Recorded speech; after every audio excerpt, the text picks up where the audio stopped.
Olá, amigos e estudantes da lição da Escola Sabatina, 7 de julho de 2020.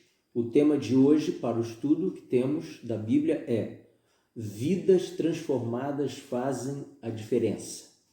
Antes de seguirmos, vamos orar pedindo a Deus orientação para o estudo de hoje.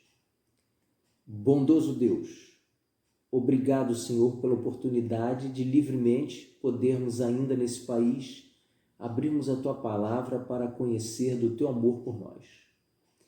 Ilumina-nos com o Espírito Santo para que as verdades bíblicas cheguem ao nosso coração como foram escritas na Tua Santa Palavra. Em Jesus oramos agradecidos. Amém. Muito bem, o texto básico para hoje está no capítulo 4 de Atos. É um capítulo grande. E o texto referido para hoje é do verso 1 até o verso 20. Nós não vamos ler todo esse texto aqui, mas o texto fala de um evento, de um acontecimento, podemos assim dizer, no mínimo estranho, porque Pedro e João são presos, não porque cometeram qualquer crime, mas eles são presos pelo Sinédrio, ou seja, pelo conjunto de líderes religiosos judaicos daquela época, sumo sacerdote e os seus companheiros, seus pares. E eles são presos, curiosamente, porque, como diz no verso 9, verso 9 vale a pena a gente ler aqui, né? Quando eles estão sendo interrogados no dia seguinte à prisão, Pedro diz o seguinte: visto que hoje somos interrogados a propósito do benefício feito a um homem enfermo e do modo por que foi curado. Sim, Pedro e João, eles estão chegando ao templo. No capítulo 3 de Atos conta essa história. Lá tem um homem que não se locomove sozinho, ele não consegue andar. Ele nasceu coxo, como é o termo bíblico. E aí Pedro e João promovem um milagre em nome de Jesus Cristo, o Nazareno, e o homem passa a andar. Muito bem, há uma cena de julgamento ali, o curado está presente e os acusadores de Pedro e João não podem contestar, até porque a população, a multidão, já os milhares entregaram o coração a Jesus no dia em que viram o milagre, no dia anterior ao julgamento.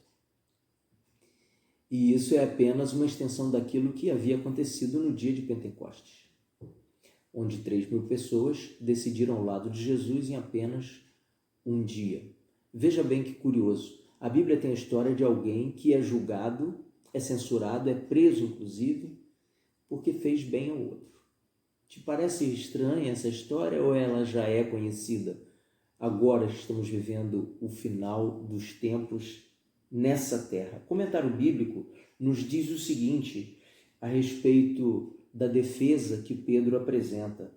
Ele diz no verso 12 o seguinte: e não há salvação em nenhum outro, porque abaixo do céu não existe nenhum outro nome dado entre os homens pelo qual importa que sejamos salvos. Esse verso ele aparece rebatido novamente numa das epístolas de Pedro, mas aqui em Atos está referido que Jesus Cristo é o único caminho para a salvação do homem. Em relação a isso, o comentário bíblico diz: a defesa da exclusividade de Jesus não é bem recebida na nossa era. Atualmente as pessoas não veem com bons olhos, não aceitam Jesus Cristo como nosso único intercessor entre nós e Deus o Pai.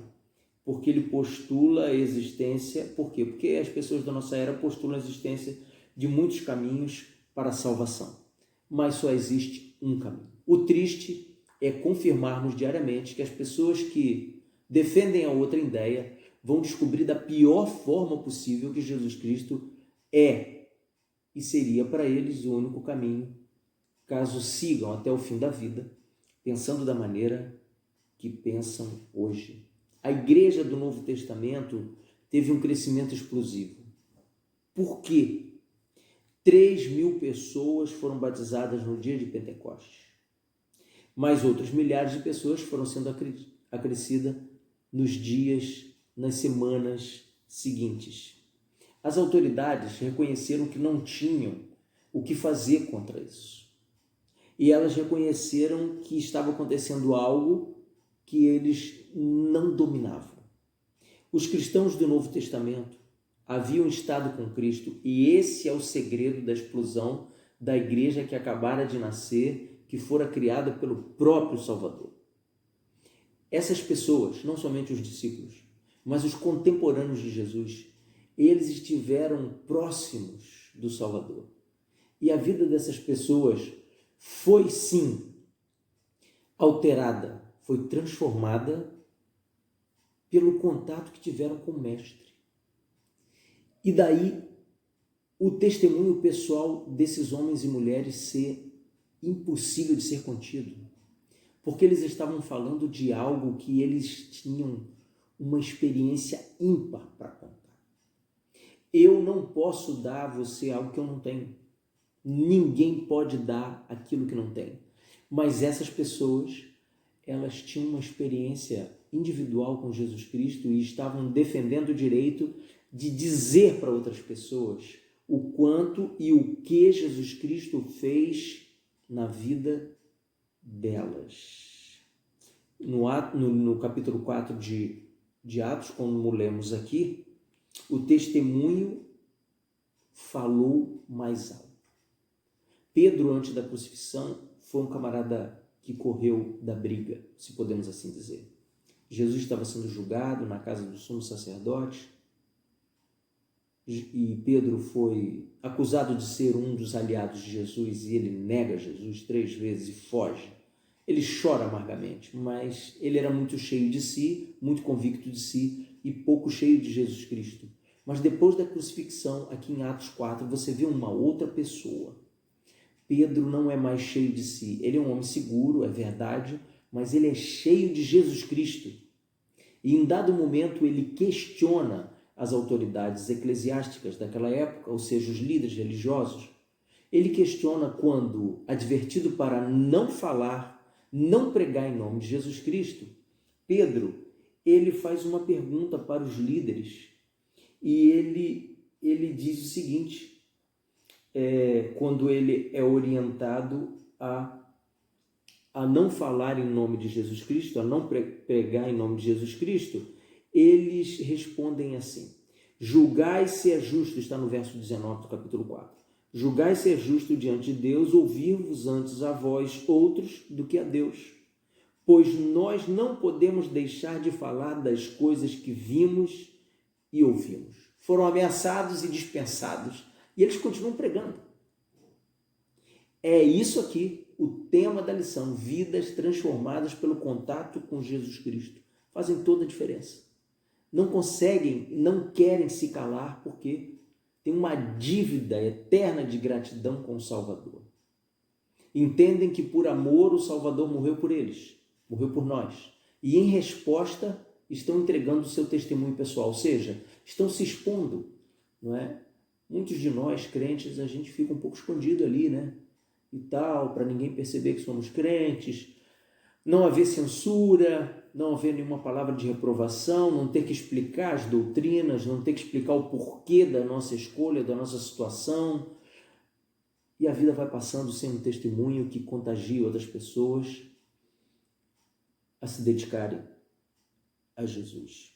Pedro era um rude pescador, agora era um pregador, era um pescador de homens. Tiago e João, conhecidos como filhos do trovão, e agora eram conhecidos como homens mansos e até tímidos, porque foram transformados por Jesus. Tomé, o cético, agora ele é alguém transformado pela misericórdia do Senhor. Cada um dos discípulos e membros da igreja primitiva tinha a própria história para contar e não pôde ficar calado. Uma coisa é eu contar algo que aconteceu na vida de outra pessoa. Eu conto para você, tem um impacto, tem um registro, etc. e tal. Outra coisa é eu depor para você o que aconteceu comigo. Isso tem outra força, outra energia. Tem uma singularidade que pertence só ao Davi. E por isso, na hora da boca abrir um testemunho, ela tem uma outra força, uma outra impressão. Todos nós temos uma história para contar com Jesus Cristo, se já tivemos algum contato com Ele, se já o suplicamos em socorro, se já nos entregamos em sua segurança, se já confiamos nos seus escritos. Sim, todos nós temos uma história com Jesus Cristo. Eu quero partilhar com você o comentário bíblico, o comentário da lição, para o dia de hoje. Ele diz assim: há um desafio para nós. Somente o cristianismo genuíno e autêntico pode capturar a atenção desta geração aflita. Ou seja, estamos vivendo dentro de uma geração que realmente está desnorteada, procurando um norte para ancorar as suas ansiedades, os seus projetos, seus desejos, as suas aflições. Nós não podemos entregar a essas pessoas Jesus Cristo se Ele não estiver em nosso coração, na nossa mente, se Ele não for nosso amigo pessoal, íntimo, cotidiano, diário. E para isso, eu e você precisamos ler a Bíblia, precisamos ir à casa de Deus, precisamos manter um relacionamento íntimo e pessoal com Jesus. Os crentes do Novo Testamento compartilhavam o Cristo que conheciam. E eu e você? Qual é o Cristo que eu e você conhecemos? Qual é a história ímpar, pessoal, que eu e você temos com Cristo? Pense na história que você tem para contar com Jesus Cristo. Sim, é essa mesma história que terá força ou não para atrair pessoas para o reino dos céus. A cruz, ela é um divisor de águas para os discípulos. Antes, interesses seculares, postos de destaque num possível governo terreno de Jesus Cristo e etc. E depois, o desprendimento de famílias, de empregos, de profissões, para levar ao mundo o evangelho da salvação através do Filho de Deus, crucificado, morto e ressurreto ao terceiro dia. Sim, eles não fizeram nunca de forma obrigada, mas de forma voluntária. Talvez não tenha sido prazeroso, porque foram perseguidos, mas foi exitoso, foi vitorioso o depoimento dos discípulos. A crucifixão é um divisor de águas na vida dos contemporâneos de Jesus Cristo.